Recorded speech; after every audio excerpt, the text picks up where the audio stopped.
Alright, now the non-tuner. Dragunity Legatus. Level 4 Wing Beast, as you'd expect.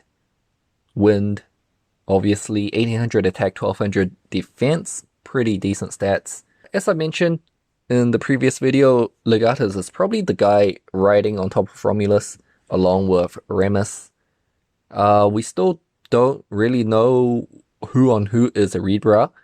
At this point, I'm guessing grown-up Romulus is Erebra, because looking at the set numbers, this Gram was 001, Legatus 002, Remus 003, and 004 is Laverton, which is a reprint, so we're not going to get any more main deck monsters. So Erebra is probably accounted for in terms of who's riding on top of who, if it's a grown-up version of Romulus. As for synchros, we're not getting any more synchros as well, based on the set numbers, because 01 was Erebra, 02 is reprint Bartra. But there's still hope for new spell and traps in this structure deck, based off the set numbers. But yeah, this guy self-summoning, 2 hard once per turn effects.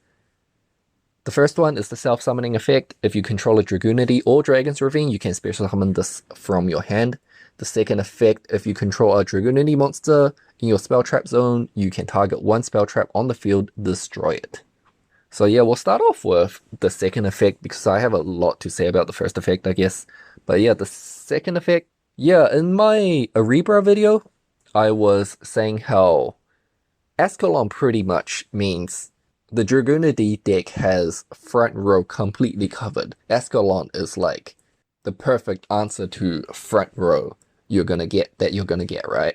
Well, I guess it could be better. It could be Access Code Talker, which is pretty much Ascalon, except your opponent can't respond to it.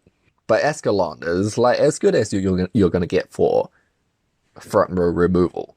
And I was saying how Erebra's back row removal effect was not very good, especially if you compare it to how good Ascalon's front row removing effect is. So I wanted more back row removal. This back row removal effect is below average, but if your deck has several below average ways to deal with back row, it becomes pretty good at dealing with back row. So yeah, this effect is fine. Most of the time it's just going to be a nice bonus, like hitting the sitting duck back row.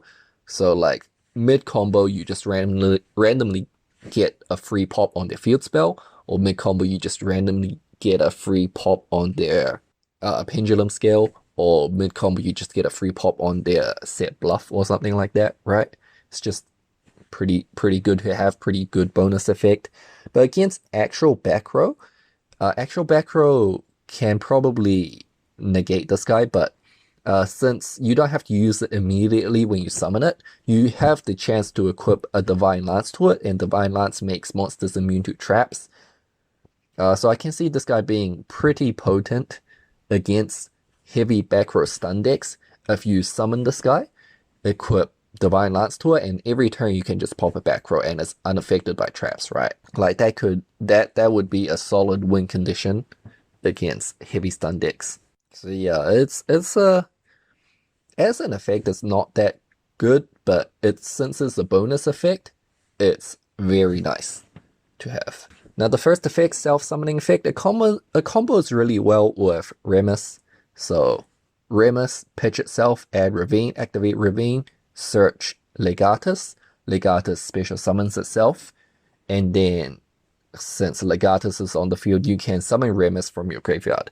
So you get an instant level 6 Dragunity Synchro, or I guess you could link as well into Romulus or something else, but not Needle Fiber, because Remus is locking you on dragons from the extra deck if you do that. But yeah, without normal summoning, you get like a Gaydarg, and Gaydarg can search your normal summon. You know, this is what Dragunity needed, right? You know, if you had a Divine Lance in your hand that you just happen to have, special Legatus, Divine Lance, equip Koos from deck, and then now Legatus can pop a back row while being unaffected by traps. Summon your Koos, make Barcha, exactly what the deck needed. Again, the wording is use instead of activate, which is a little bit disappointing. But yeah, this guy's great. He he can be like a starter if you use it like how I just described. He can be an extender, so Gator can search this guy instead of Garuda. Yeah, and he just replaces Garuda here in some of the combos. But yeah, overall great card.